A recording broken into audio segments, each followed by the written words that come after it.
Les vraies voix Sud Radio. Bonsoir Félix, bonsoir Paul. Bonsoir Judith, bonsoir Félix. Vos trois mots dans l'actu du jour Félix, réforme largage et remboursement. Un service après-vente difficile pour Gérald Darmanin et sa réforme du système judiciaire, limitation du sursis, des aménagements de peine. Le garde des Sceaux a eu un échange houleux avec des avocats tout à l'heure.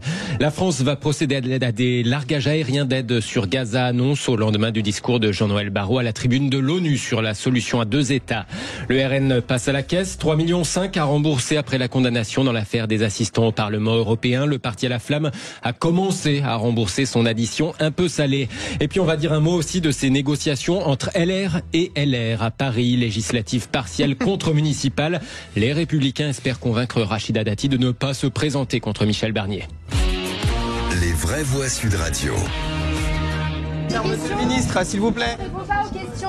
Les professionnels. Ah, c'est dommage. On est venu justement pour vous poser plein de questions. Quand Gérald Darmanin semble se la jouer père tape dure et qu'il rencontre des avocats opposés à sa réforme du système judiciaire devant le tribunal de Nanterre, eh bien les esprits ont tendance à s'échauffer. Vous avez plus de temps. Bonjour madame. Non, je vous serai. Vous voyez Non mais par contre j'ai des questions à vous poser. Non mais par contre j'ai des questions à vous poser. Ça s'appelle la démocratie. Madame, quand on commence sur les madame, peines qui existent déjà que vous voulez prononcer. Maître, avec tout le respect que je dois, quand on ne serre pas la main des gens, ça commence dans l'irrespect et c'est dommage pour votre profession. Oui, mais le respect, Mais c'est en de donner fait, moi, je des suis moyens pas à là la pour- justice, cher monsieur le ministre. Des moyens pour la justice. Le garde des Sceaux estime diriger l'un des seuls ministères à les voir augmenter, mais il entend aussi donc réformer les peines pénales et leur application. Il faut mettre du bon sens. Alors ce que je propose c'est très simple, c'est 10 articles de loi, très simple. Un sursis, un seul. Au bout du deuxième, il ne peut plus y avoir de sursis. Le magistrat a la totale liberté d'appréciation. Je rends la liberté d'appréciation, je rends l'indépendance totale au magistrat de juger si quelqu'un doit faire quelques jours de prison ou quelques années de prison. Je pense qu'il est très important de mettre en place les jours amendes comme en Allemagne. Aujourd'hui, ils existent, ils sont très peu utilisés. Ce que je propose, c'est que on condamne d'abord des gens aux amendes et s'ils ne les payent pas comme en Allemagne, ils vont en prison. Bref, nous sommes en train de mettre du bon sens. Le ministre de la Justice face à des avocats pas forcément convaincus, à l'image de maître Aziz Smira lors de ce déplacement au tribunal de Nanterre. Cette réforme ne répond pas aux besoins des professionnels de la justice, qu'il s'agisse d'avocats, qu'il s'agisse de magistrats ou encore de greffiers, dans la mesure où ce qu'on demande depuis maintenant 3 décennies, c'est plus de moyens. Et on y revient, des propos recueillis à Nanterre par l'AFP. Oui, alors, Madi Saïdi, déjà sur la petite passe d'armes. Bon, quand on vient, on refuse de serrer la main. Déjà, c'est vrai que c'est pas très démocratique ou non, pas, je sais pas. Ouais. C'est pas très démocratique, puis surtout c'est pas très poli.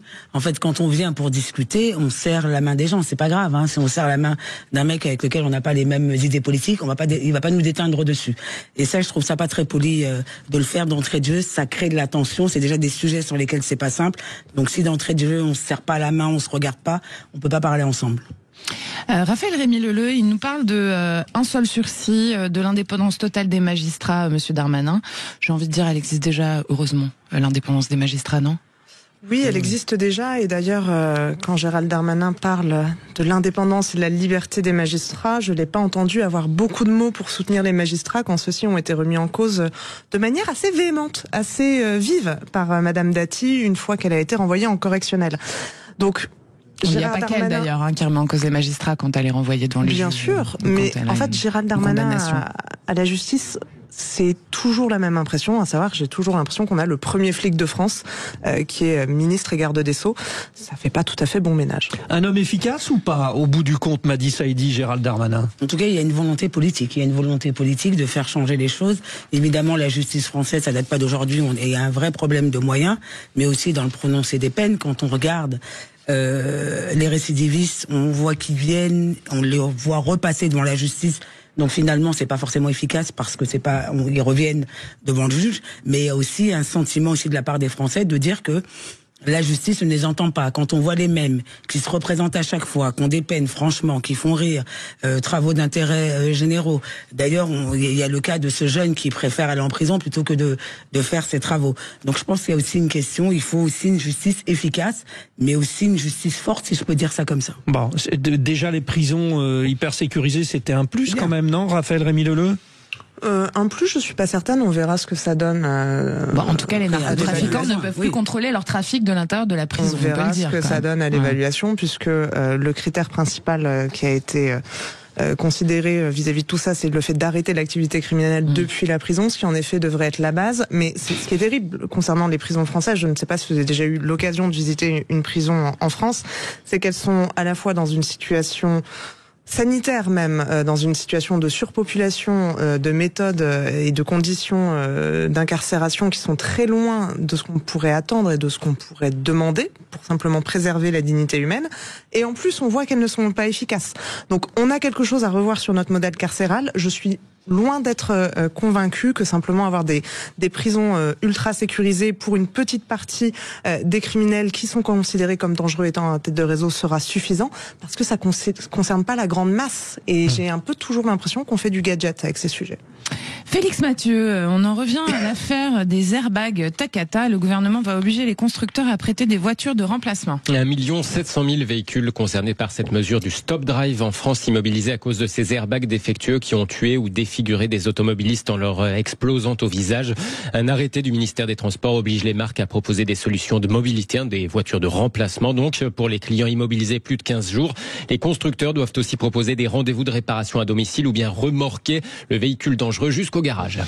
Deuxième mot, c'est en fait pratiquement le troisième déjà, largage. La France annonce à son tour vouloir larguer de l'aide humanitaire par avion à Gaza. Le pire scénario de famine est en cours à Gaza, alerte aujourd'hui une agence onusienne. Les nouvelles livraisons d'aide humanitaire sont encore jugées insuffisantes par les agences internationales. La diplomatie française indique donc qu'aujourd'hui vouloir à son tour procéder à de tels largages aériens d'aide au-dessus de Gaza. Annonce au lendemain de ce discours de Jean-Noël Barrot à New York au siège de l'ONU, réunion sur la solution à 2 États en l'absence des États-Unis et d'Israël. Mais le ministre français des Affaires étrangères a donc livré une plaidoirie appuyée en faveur du droit des Palestiniens à un État. La France reconnaît comme sacré le droit des peuples à disposer d'eux-mêmes. Parce qu'il n'y a rien de plus précieux pour l'homme que la dignité de se tenir libre et debout sur la terre dans laquelle plongent ses racines. Parce que le priver de ce droit conduit inévitablement au ressentiment, à la violence et à la guerre. C'est ainsi que la France se tint aux côtés du peuple d'Israël lorsqu'après une longue histoire d'exode et de persécution, il disposa enfin d'une terre, d'un État et qu'il entra en peuple libre dans la communauté des nations. La France reconnaît ce même droit aux Palestiniennes et aux Palestiniens. Jean-Noël Barrot, le ministre des Affaires étrangères, hier au siège de l'ONU à New York. Aujourd'hui, pour la première fois aussi, le porte-parole du ministère français des Affaires étrangères a également qualifié d'actes de terrorisme les violences commises par des colons israéliens en Cisjordanie.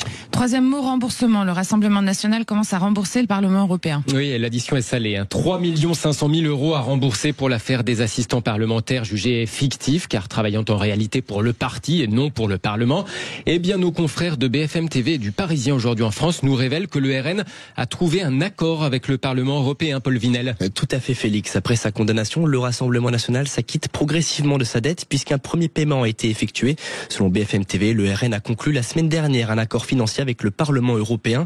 Les 3,5 millions d'euros sont payés en 2 versements. Un premier d'1,5 million a déjà été réalisé. Et quant au second, il interviendra à partir du mois d'octobre. Pour rappel, le préjudice total s'élevait à 4,5 millions d'euros. Mais le Rassemblement national avait déjà versé 1 million d'euros lors de la procédure. Pour réclamer cette somme, le Parlement européen n'avait pas tenu d'attendre la décision du procès en appel prévu à l'été 2026. Pour rappel, c'est dans cette même affaire que Marine Le Pen a été déclarée inéligible pour une durée de 5 ans avec exécution provisoire en attendant l'appel. Les précisions de Paul Vinel pour Sud Radio. Raphaël Rémy Leleu, le RN a payé sa dette, c'est bon, il peut continuer ? Continuer à détourner l'argent du Parlement européen, non, il serait temps d'arrêter. Je vous avais fait une question pour vous, c'est bien, vous avez bien jonglé. Mais écoutez, j'essaye de suivre. Non, mais c'est quand même assez terrible de se dire qu'on a un parti aujourd'hui qui a un vrai poids politique dans le pays, qui en est à ce stade-là, parce qu'il y a la condamnation, il y a les intérêts, mais il y a tout le système qui avait été mis en place par le Rassemblement national et qui était quand même effrayant à la fois par l'aspect enrichissement collectif, et non pas personnel, ils nous l'ont répété suffisamment, mais un enrichissement collectif qui se faisait sur le dos des contribuables et de la démocratie européenne. Donc j'espère qu'on prendra un petit peu conscience de ce que tout ça veut dire. Madi Saïdi ? Mais écoutez, c'est bien qu'ils reconnaissent et qu'ils remboursent, mais je trouve qu'il y a une forme d'hypocrisie à l'égard du RN, évidemment, puisque c'est le RN. Les pratiques qu'on reproche au RN sont faites dans beaucoup de partis politiques, et je veux que n'importe quel responsable de parti politique ose me dire que ça ne se fait pas, ça se fait toujours fait. Oh bah moi je vous le dis, hein. Le chauffeur de Marine Tondelier, déjà, elle n'en a pas, il est pas payé par le Parlement européen. C'est toujours fait, peut-être pas au même niveau, que ce soit sur les collaborateurs, que ce soit à l'Assemblée nationale, même au Sénat, les collaborateurs, soit c'est des collaborateurs de famille, on sait très bien qu'ils recrutent des gens qui font le boulot sur le terrain, ça c'est toujours fait. Mais il y a une forme d'hypocrisie politique depuis toujours sur ces questions-là, et c'est le RN qui a été pris. Eh ben, tant pis, et j'espère que les autres seront pris de la même manière et qu'ils auront aussi la même honnêteté de les modems avaient déjà été... Voilà. Ben ouais. C'est le deuxième. C'est pour vous dire que c'est pas une pratique qu'ils ont inventée. Puis on a eu plein d'autres au cours de l'histoire, effectivement. Il y a eu non-lieu, je crois, pour le modem. Au final. À rechecker, je n'ai pas l'information. Les modems, ils ont été accusés de la même manière, c'est-à-dire oui, mais accusés, pas condamnés, et puis c'était pas du tout les mêmes montants aussi, hein. Ah non, mais c'est pas il y a eu l'affaire Fillon, il y a eu Cahuzac, on a eu plein des histoires. Oui, mais du coup, comparons ce qui est comparable. Là, on parle d'un système à 4 millions d'euros. Enfin, la pratique, c'est exactement la même. Les enjeux européens sont beaucoup plus importants financièrement parlant, c'est pas l'Assemblée nationale. Mais là, on n'est pas sur une question uniquement pratique, on est sur une question de détournement de fonds. C'est grave de parler de ça comme n'étant qu'une pratique. Je ne dis pas que c'est une pratique, je dis que c'est une pratique qui existe et chez tout le monde. Donc traitons tout le monde de la même manière. Et non, et heureusement, pas tous les partis ne font pas du détournement. Non mais tous les partis en France ne font pas du détournement de fonds. J'espère bien que non. J'espère que notre démocratie va un petit peu mieux que ça. Et d'ailleurs, ils sont suivis puisqu'il y a un système de vérification sur le financement des partis. Voilà. Là où c'était un peu particulier, c'était sur le Parlement européen, puisque ce qui était avancé par certains, c'est qu'ils ne maîtrisaient pas le dossier. Et Modem et le RN ont avancé grosso modo à peu près les mêmes arguments. Après, c'était pas les mêmes peines, on est d'accord. Bon, alors pour continuer sur les tensions politiques, l'actu politique, ce sont donc ces tensions entre Rachida Dati et Michel Barnier à Paris. Oui, quand LR négocie avec LR, Michel Barnier a officiellement été désigné candidat hier soir pour représenter les Républicains dans la législative partielle à Paris. Sauf que la ministre de la Culture annonce dans la foulée se présenter quoi qu'il en soit.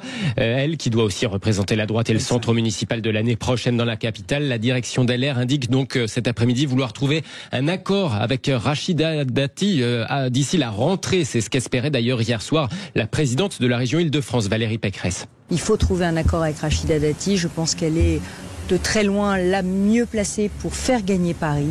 Et donc, il y a encore un peu de temps. Je crois que cet accord est possible et je pense qu'il faut qu'on aille négocier très très vite avec Rachida Dati un accord gagnant-gagnant, législatif contre municipal à Paris. Valérie Pécresse de LR exaucée, la direction du parti entend en tout cas s'atteler à trouver cet accord avec Rachida Dati. On sait où va l'amour de Valérie Pécresse, m'a dit Saïdi.